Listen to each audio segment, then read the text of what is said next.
What if I tell you Nigeria has enough oil money to make every citizen a millionaire?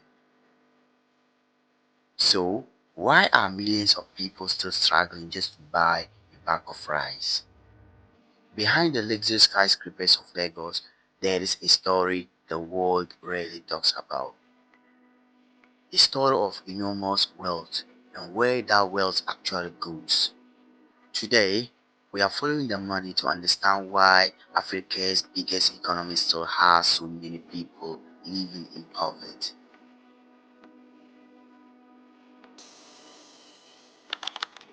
Firstly, I'm going to be clear about something. Nigeria is not a poor country. In fact, it is one of the most resource-rich nations in Africa. Oil was first discovered in the Niger Delta in 1956, and since then, it has generated hundreds of billions of dollars. But the oil isn't the only thing Nigeria has. The country also has massive natural gas reserves, fertile farmland, and valuable minerals like gold.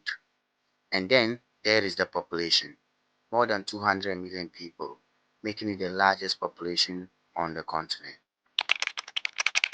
If you look at the skyline of Lagos, the wealth is hard to miss.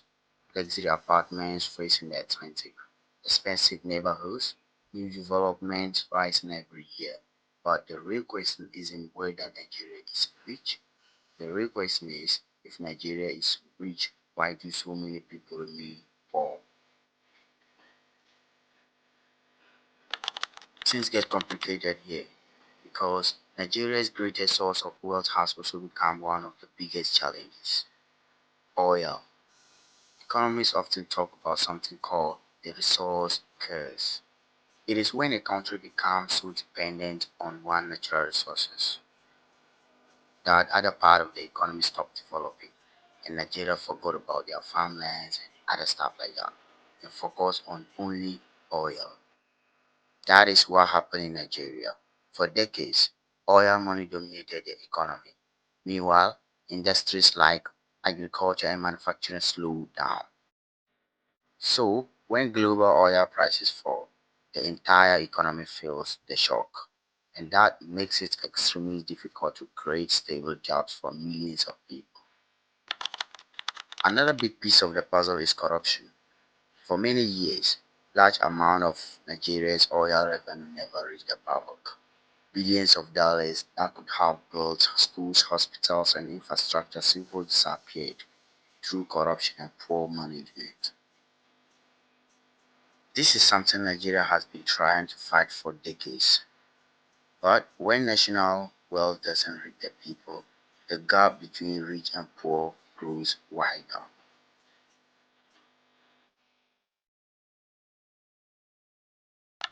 That is not the end of the story. Population growth. Nigeria is already the most populous country in Africa, right? And it continues to grow very quickly. Every year, millions of young Nigerians enter the job market looking for opportunities. But the economy simply cannot create enough jobs fast enough. So, even in a country full of resources, many people still struggle to find stable work.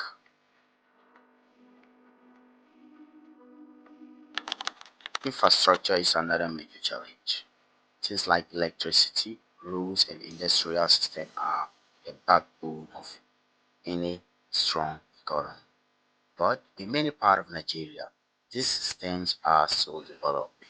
For example, many businesses in Lagos and across the country have to run their own generators because electricity can be unreliable, and that makes running a business much more expensive.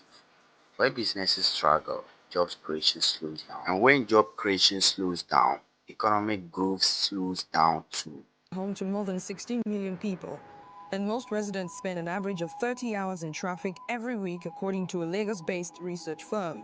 We need government to help us because the traffic is too much. We need we need them to help us. But the story of Nigeria isn't about only problems, because despite all these challenges, Nigeria is still one of the most powerful countries in Africa. The country film industry, Nollywood, is one of the largest in the world. Nigerian musicians are now superstars.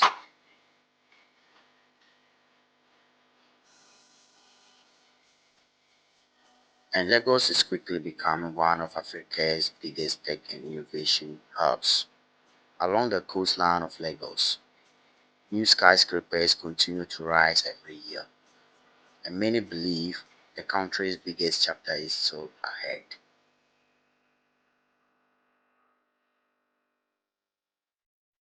Nigeria isn't a poor country, it's a country filled with resources, talent, and enormous potential.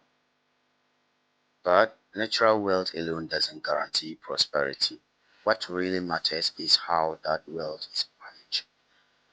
The story of Nigeria is still being written, and the next chapter will look very different from the past. If you enjoyed the video, don't forget to hit the subscribe button to subscribe. That's the only way you can help me right now.